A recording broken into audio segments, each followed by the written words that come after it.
Da emergência ao primeiro botão floral, que é de V0 até o B1, esse processo demanda de 30 a 40 dias após a germinação. Há aí um elevado crescimento radicular, como nós falamos, e pelo menos até 3 vezes mais do que nós enxergamos do solo para cima. E uma necessidade de água de pelo menos 1 milímetro de água por dia e 80 milímetros ao total aí, basicamente, durante toda essa fase de emergência ao primeiro botão floral.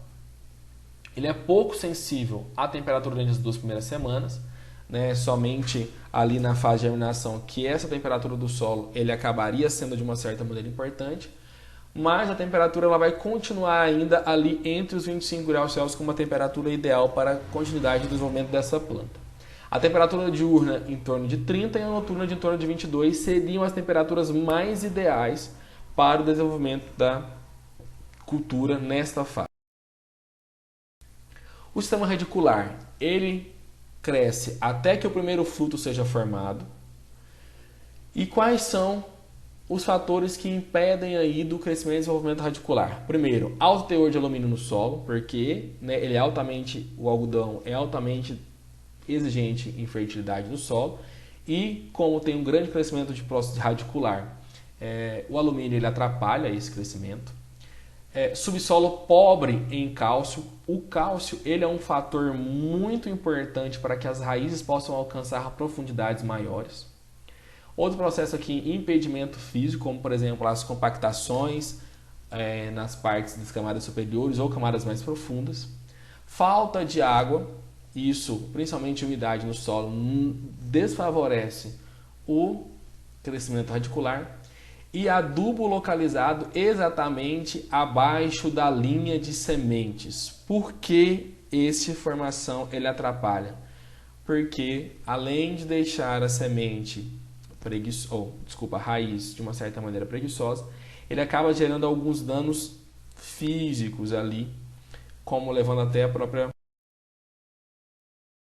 paralisação do desenvolvimento. Aqui nós temos 3 situações: situação A, situação B e situação C. Essas situações elas se diferenciam pela forma em que o adubo ele foi depositado perante a semente. E a análise dessas figuras seriam a forma com que foi o comportamento do crescimento da raiz. Olha aí, na letra A, nós temos aí quando o adubo ele foi aplicado 5 centímetros diretamente abaixo da semente. Vamos verificar esse comportamento. Ela aprofundou um tanto, mas ela cresceu meio que ali mal distribuída sobre o solo.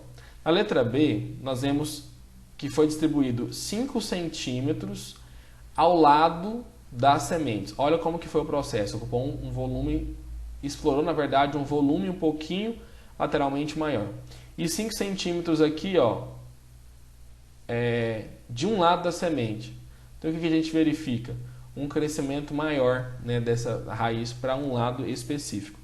Então isso também tem isso. Do primeiro botão, a flor de B1 até BN, são 35 a 60 dias após a germinação.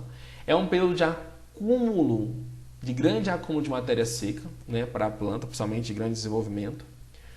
O de crescimento também em altura, como nós podemos ver aí, né, aos 39, 45, 54 dias, aquelas diferenciações na aula anterior de alongamento dos internódios. As folhas cartiladonares caem, que são aquelas primeiras folhas que nós vimos lá no início das aulas. E esse processo é regulado pela temperatura, tendo aí, né, de 22 a 25 graus Celsius, uma temperatura ideal nessa fase, e um novo ramo frutífero a cada 3 dias.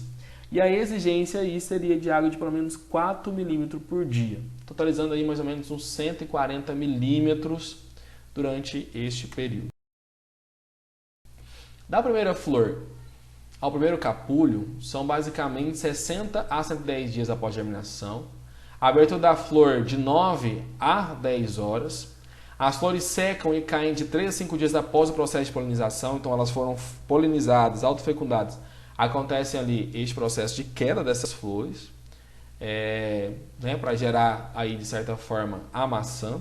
E a água necessidade hídrica de 8 milímetros por dia, totalizando 270 milímetros. Dentro do primeiro capulho até a colheita vão de 110 a 175 dias, uma necessidade de 250 milímetros de água durante essa fase. Após 180 dias, sem folhas e todos os capulhos abertos, é preferível que não chova para que não haja dano, então, dentro do processo de colheita e também dentro do processo de